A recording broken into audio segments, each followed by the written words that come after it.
Hello everyone. तो ये है आपका सीटेट का 14 दिसंबर का एग्ज़ाम। तो पेपर 2 है ये आपका। तो चलिए इसको देख लेते हैं। फर्स्ट क्वेश्चन है यहाँ पे, जीन प्याजे डैश को डैश मानता है, ले वाइगोत्स्की डैश को डैश मानता है। ठीक है, तो यहाँ पे आपने बताना है इन फिलिंग द ब्लैंक्स के अंदर क्या आएगा। इसका आंसर हो जाएगा आपका 3। आत्म केंद्रित वाक संज्ञानात्मक अपरिपक्वता का संकेत, निजी वाक और संविनियमता में प्रभावी। ठीक है, सेकंड क्वेश्चन है आपका, एक समावेशी कक्षा में शिक्षक को कैसा होना चाहिए। आंसर इज 1, बच्चों की विभिन्न आवश्यकताओं के अनुरूप पाठ्यचर्या और शैक्षणिक रणनीतियों को संशोधित करता है। ठीक है, ये आपका सेकंड का हो जाएगा। थर्ड क्वेश्चन देख लेते हैं हम इसके अंदर। ये है एक अभिकथन और कारण का वर्ग समावेशन का एक कारण है। लोकेश को एक संकल्पना को दूसरी संकल्पना के उपसमूह के रूप में वर्गीकृत करने में परेशानी होती है। कारण क्या बताया है, यह समझना कि भावनाएं स्मृति और सीखने को कैसे प्रभावित करती हैं, सविनियमित सीखने को संसाधित कर सकता है। ठीक है, तो इसका आंसर आ जाएगा आपका 3 ऑप्शन आ जाएगा। बोथ ए और R true and R is correct definition of A. ठीक है, ए और आर दोनों सही है और ए की आर सही व्याख्या करता है। फोर्थ क्वेश्चन है आपका, निम्न में से कौन सा एक ऐसे प्रश्न का उदाहरण है जो विवेचनात्मक सोच को बढ़ावा देता है। सो आंसर इज 1, द्वितीय विश्व युद्ध को फैलने में किन कारकों का योगदान था। ऐसे क्वेश्चंस में हम अपने खुद के थॉट्स लिख सकते हैं, इसलिए इसका आंसर जो है वो 1 टिक किया गया है। ठीक है, ये आपके 4 क्वेश्चन है यहाँ पे सीडीपी के हैं। नेक्स्ट क्वेश्चन आपका यहाँ पे 5th क्वेश्चन है, उसको देख लेते हैं उसके अंदर क्या बताया गया है। नेक्स्ट क्वेश्चन है आपका 5th, उसके अंदर देखिए, निम्न में से कौन सा प्रदर्शन लक्ष्य अभिविन्यास का एक उदाहरण है।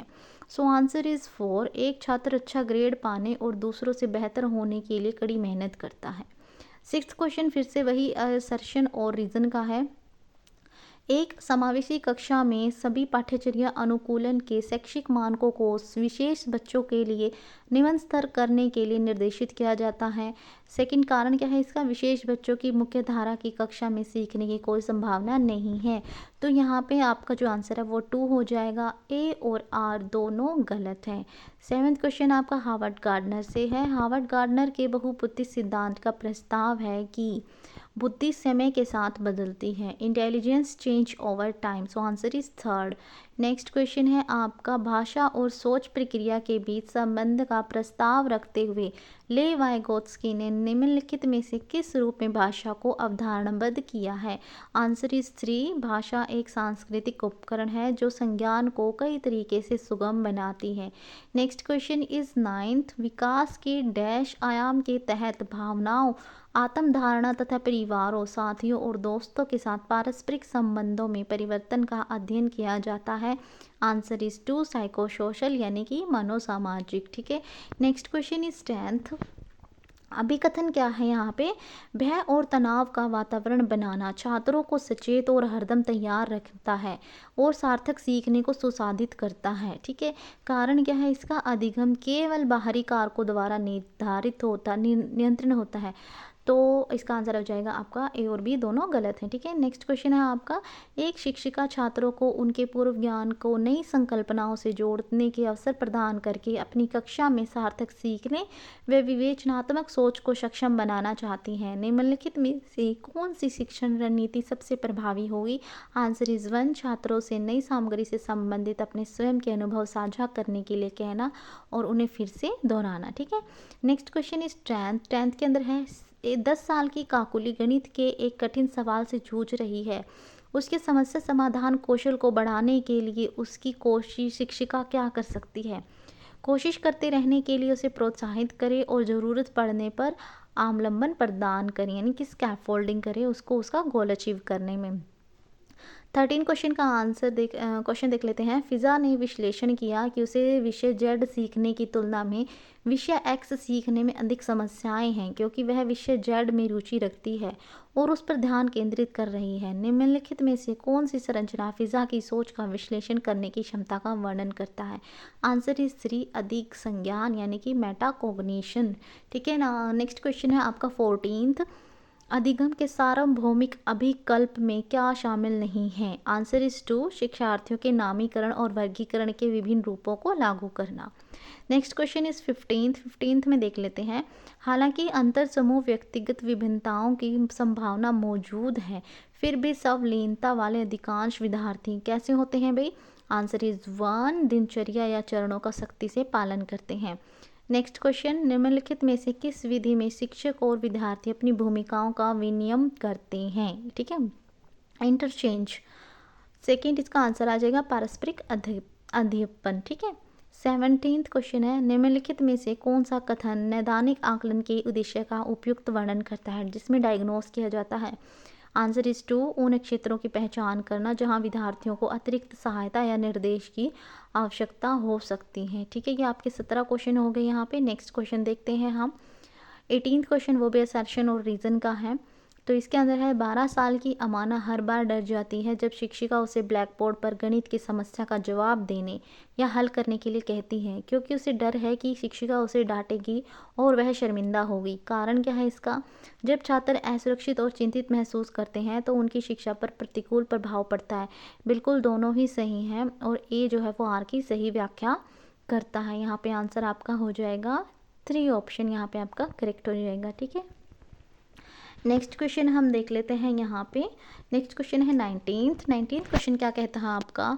प्रगतिशील शिक्षा के हिमायती इनमें से किस कथन से सहमत होंगी? आंसर आपका ए हो जाएगा यहाँ पे। बच्चे एक सामाजिक, सांस्कृतिक, आर्थिक संदर्भ में पैदा होते हैं और यह पृष्ठभूमि उनके विकास को प्रभावित करती है। ठीक है, नेक्स्ट क्वेश्चन है आपका 20 क्वेश्चन क्या कहता है आपका? जब आप एक शिक्षक हैं तो अपने छात्रों को आलोचनात्मक और रचनात्मक रूप से सोचने के लिए प्रोत्साहित करना चाहते हैं। निम्नलिखित में से कौन सी रणनीति इस प्रकार की चिंता को बढ़ावा देने की सबसे अधिक संभावना है? छात्रों को उनके अपने समाधान खोजने के लिए खुले सिरे वाले प्रश्न प्रदान करना। ऑप्शन इज 4, 20 का आ जाएगा ऑप्शन नंबर 4। ठीक है, नेक्स्ट क्वेश्चन है 21। उन छात्रों को जिन्हें दृष्टि बाधिता है उन्हें शामिल करते समय शिक्षकों को, आंसर आपका 3 हो जाएगा। शिक्षकों को क्या करना चाहिए? ब्रेल का उपयोग करना चाहिए, जो स्पर्श ए प्रणाली होती है जिनमें कि बच्चे जो है ना वो छू करके पता लगाते हैं कि लिखा क्या हुआ है जिसके। ठीक है, तो इसमें आंसर आपका 3 हो जाएगा। ब्रेल एक स्पर्श प्रणाली है। ठीक है, 21 का आंसर सी। 22 क्वेश्चन में देख लेते हैं हम। ये भी असर्शन और रीज़न का क्वेश्चन है। आई थिंक ये 4th या 5th क्वेश्चन आ गया है हमारे सामने। प्रत्येक बच्चे को खेलने, प्रयोग करने और अपनी दुनिया की खोज करने के अवसर मिलते हैं। बचपन एक सार्वभौमिक निर्माण है। आंसर इसका हो जाएगा। ठीक है, 23 क्वेश्चन देख लेते हैं हम। लेवाइगोत्स्की के सिद्धांत का पालन करते हुए एक शिक्षिका को कैसा होना चाहिए? आंसर इज 2, अपने विद्यार्थियों के साथ पारस्परिक अध्यापन का पालन करना चाहिए। 24th क्वेश्चन है आपका, नई अवधारणाओं को पढ़ाने के लिए निम्नलिखित में से कौन सी प्रणाली रणनीति है, प्रभावी रणनीति है? Answer is 1, 2 and 3। उदाहरण प्रस्तुत करना, गैर उदाहरण प्रस्तुत करना, अवधारणाओं के बीच संबंधों के बारे में सोच को बढ़ावा देना। ठीक है, नेक्स्ट क्वेश्चन है 25th। उसका हम देख लेते हैं। लेवाइगोत्स्की संज्ञानात्मक विकास को किस रूप में देखते हैं? आंसर इज 3, एक कोलैबोरेटिव प्रोसेस के रूप में, यानी कि एक सहयोगात्मक प्रक्रिया के रूप में। मैं यहाँ पे देख रही हूँ लेवाइगोत्स्की के भी 3 से 4, 4 से 5 क्वेश्चन यहाँ पे आ गए हैं। तो आप 15 तारीख को जो आपका एग्ज़ाम होगा उसके लिए प्रिपेयर रहना कि आप लेवाइगोत्स्की को अच्छे से और ये असर्शन और रीज़न के क्वेश्चन जो है वो पढ़ के जा सको। ठीक है, नेक्स्ट क्वेश्चन देख लेते हैं। लॉरेंस कोलबर्ग के सिद्धांत के बारे में निम्नलिखित में से कौन सा कथन सही है? आंसर इज 1, यह बच्चों को द्विधात्मक स्थितियाँ प्रस्तुत करता है। 27th क्वेश्चन है आपका, निम्न में से कौन विद्यार्थियों में सीखने के लिए आकलन का एक उदाहरण है? आंसर इज 4, पूर्व ज्ञान की जांच के लिए कक्षा की शुरुआत में एक प्रश्नोत्तरी और विचार विमर्श। ठीक है, नेक्स्ट क्वेश्चन फिर से असर्शन और रीज़न का है। लड़कों की तुलना में लड़कियों में सामाजिक और सांस्कृतिक कारकों से अधिक प्रभावित होने की जन्मजात प्रवृत्ति है। रीज़न है, लड़कियां आनुवांशिक रूप से लड़कों की तुलना में अधिक संवेदनशील और भावनात्मक रूप से कमज़ोर होती हैं। बिल्कुल गलत है ये बात, तो जिसके कारण उनकी सामाजिक अपेक्षाओं के अनुरूप होने की अधिक संभावना हो जाती है। ए यहाँ पे सही है और आर जो है वो गलत है, तो आपका इसका सीधा सीधा आंसर आएगा ए। ठीक है, 29th क्वेश्चन है। जीन पियाजे के संज्ञानात्मक विकास के सिद्धांत के अनुसार फोर्थ आंसर, सीखने के अनुभव बच्चों के संज्ञानात्मक क्रियाओं के वर्तमान स्तर पर निर्भर करते हैं। 30 क्वेश्चन, व्यवहार, रुचियां, दृष्टिकोण, कौशल और व्यक्तित्व लक्षण जिन्हें एक सांस्कृतिक विशिष्ट जेंडर के रूप में उपयुक्त मानती है उन्हें डैश के रूप में संदर्भित किया जाता है और यह डैश होते हैं। आंसर इज 3, जेंडर रोल यानी कि कल्चरली डिफाइंड, जेंडर भूमिकाएं सांस्कृतिक रूप से परिभाषित।